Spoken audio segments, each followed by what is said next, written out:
Hello boxing fans, right now I'm talking about Ovill McKenzie versus Enzo Maccarinelli.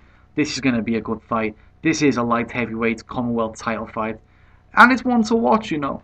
Firstly, starting with Ovill McKenzie, don't take his record to heart, okay? He's a lot better than his record suggests. 120, 9 of which by way of knockout, and he's a much heavier hitter than that suggests, I promise you that. To 11 losses, 2 of which by way of knockout.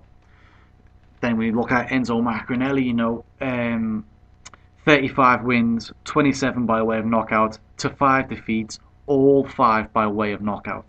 Yeah. So this is going to be a good fight just by the way that they line up, yeah. Looking at the advantages, what people have got, what people don't have, starting with the power. And I mention it to Enzo Maccarinelli because he's a former cruiserweight. He's had to come down. He's never actually, made the cruiserweight limit. He's always been inside the cruiserweight limit by a few pounds as well, up to 5 pounds. I think one fight he was 8 pounds inside the cruiserweight limit. It was like, wow. I've never said that, the power is going to be the main one, but Enzo's got the main power in this fight, But don't count Ovill out. He is known as the upsetter. He can hit heavily.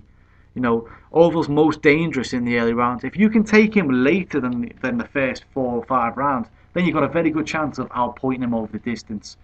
Key things to look at if you want to watch Ovill McKenzie would be the Tony Dodson fight. That was a very good fight. He was very explosive, Ovill McKenzie, in this fight. Knocked Dodson out. I understand Dodson was a 160-pound fighter when he started, and he's come up to 175. But he also got done for a drugs test. So, it wasn't like he was, what's the word to say? He put the weight on unsustainably. He had a bit of help, you understand what I mean? Yeah, and also Tony Bellew, a guy who could make cruiserweight. He's basically a cruiserweight masquerading as a lightweight, Tony Bellew. And Ovill McKenzie dropped him twice, once in the first, I think, once in the third. And he was quite hurt at one point. I mean, he bounced off the floor, and I was thinking, whoa, that could be over. But yeah, he got up, he showed a good chin, and he continued, and later on got stopped by Tony Bellew, actually. The right hand is the danger for Ovill McKenzie, and when someone's got any type of danger hand, that's going to be a massive danger to Enzo Maccarinelli's chin. And that chin of Maccarinelli is going to be like a target all night long. Bullseye. Enzo's got his power shots too. You look at Enzo Maccarinelli and he's, compared to Ovill McKenzie, he's very heavy-handed, naturally heavy-handed. And he's also got that killer instinct where if he gets an opponent hit, he can go in from the kill. But he's very good the way he does it. He can cut you down from the body and then he can switch to the top. And he can take your head off too. It's like he's trying to chop down a tree and then just take the top of the tree off as well. He's very good when it comes to hooks. The only thing is he can leave himself open. You know what I mean? That's an issue with that chin. Moving into the most important attribute, and yeah, you've got it right, I'm talking about chins. Now, I don't think either of these have got a great chin, you understand?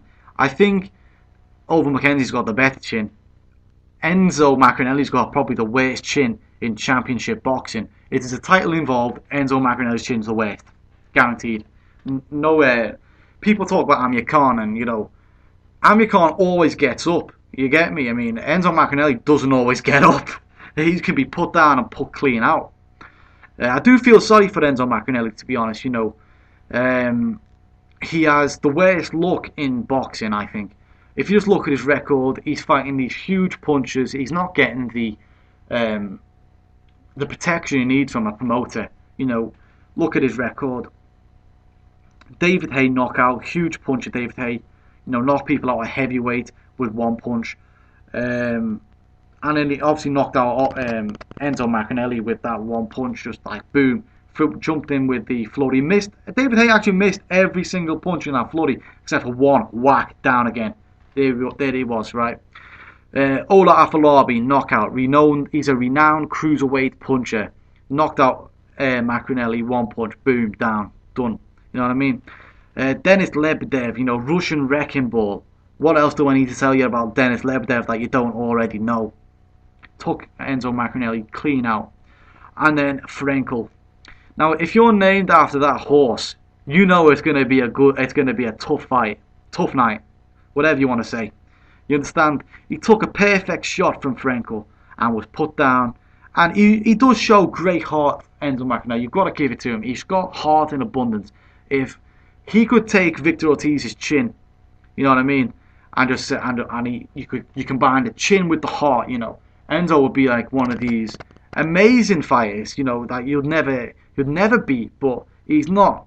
He's got this awful chin that he just cannot take a punch. Another one to look at would be McPhilbin. You know, he was dropped twice against McPhilbin. Once again, if you look at McPhilbin, he's a very heavy-handed puncher. He actually was a former heavyweight who's moved down to cruiserweight. Took a punch off him, his legs went to wobble. It turned to jelly, and I'm surprised he was allowed to continue. The fact that someone must have had a lot of money on Enzo Maccarinelli winning that fight said a lot, I think. Looking at the defense, Ovill McKenzie's got the better defense, I think. Enzo Maccarinelli, I love the guy, you know, he's a very good boxer to watch. He's exciting because he always gets knocked out, or he knocks someone out. It's either knock him out or get knocked out. That's how Enzo rolls, really. He's got a very leaky defense, a glass chin, and a warrior's heart. You know what that is? That's suicide. Ovill McKenzie, he's got a one dimension. He's one-dimensional. Leaves himself quite open, totally forsakes defense in favour of offense, and that's pretty much how he gets beaten. But the only thing is, the last line of defense of Ovill McKenzie is a lot better than Enzo's, and that's the chin.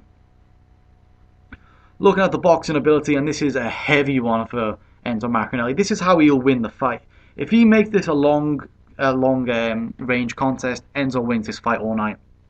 He could do it by unanimous decision, or he could knock him out.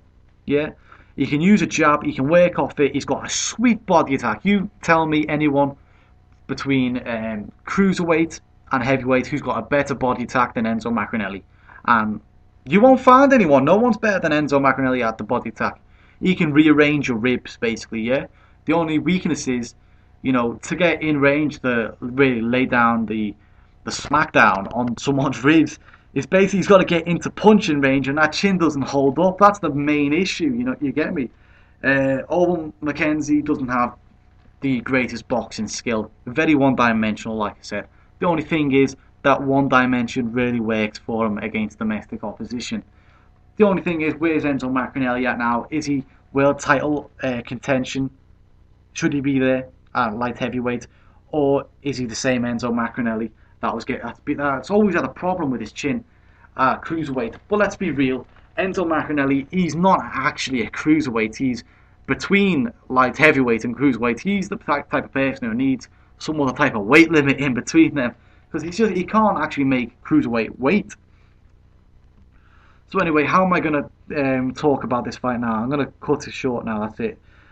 My prediction is actually that it's going to be a knockout. No, there's not going to be a decision here. Who do I go for? The better boxer in Enzo, or the one-dimensional slugger in Ovill McKenzie? And contrary to what I usually do, I'm actually going to go to Ovill McKenzie for this one. I just think his relentless early attacks will catch Enzo. No, Enzo's unlucky because he seems to always catch that sweet shot on the chin. And you know, when you're known as the upsetter, you're always going to be looking for that sweet shot. And I think he's going to find it within the first 6 rounds. So I think Ovill McKenzie wins this fight by way of knockout. But this is a really 50-50 fight just because of how weak Enzo's chin is. You know, realistically, Enzo should be making easy work of someone like Ovill McKenzie. But he's not. His chin is just so brittle that it could be over.